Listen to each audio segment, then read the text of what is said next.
50 இருக்கட்டும்னே, 500 ஆக்கிடாதீங்கன்னு சொன்னதுக்கு தான் இந்த வல்கர் வாரியர்ஸ் கமெண்ட் செக்ஷன்ல வந்து பொங்குன்னு பொங்கிட்டு இருந்தாங்க. இன்னைக்கு ஒரு புள்ள செத்து போச்சு. சரி, அதை வச்சு நம்ம அரசியல் பேசக்கூடாதுன்னு பார்த்தாலும் மனசு கேட்க மாட்டேங்குது. ஆசையா அண்ணன் போனே பாத்துடணும்னு வந்துதானே அந்த பிள்ளை போலீஸ் ஜீப்ல மோதி செத்து போச்சு.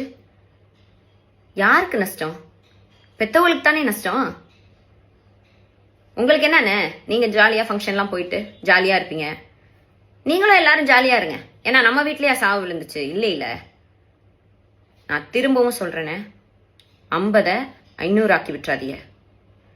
உடனே கேட்டா இதுக்கு பேசினியா, அதுக்கு பேசினியா, இதுக்கு குரல் கொடுத்தியான்னு வந்துடாதீங்க. எல்லாத்துக்கும் நாங்க அக்கௌண்டபிலிட்டி, ரெஸ்பான்சிபிலிட்டி பொறுப்பெடுத்துக்கிறோம்.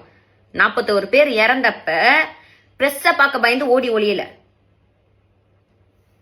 இதுல உடனே விமன் ஹராஸ்மெண்ட், விமனுக்கு பாதுகாப்பு இல்லை. யார்கிட்ட இருந்து பாதுகாப்பு இல்லை தெரியுமா? உங்களை வல்கர் வாரியர்ஸ் கிட்ட இருந்தா பாதுகாப்பு இல்லை. வேணா என் கமெண்ட் செக்ஷன்ல 2 செகண்டுக்கு அப்புறம் பாருங்க, தெரியும்.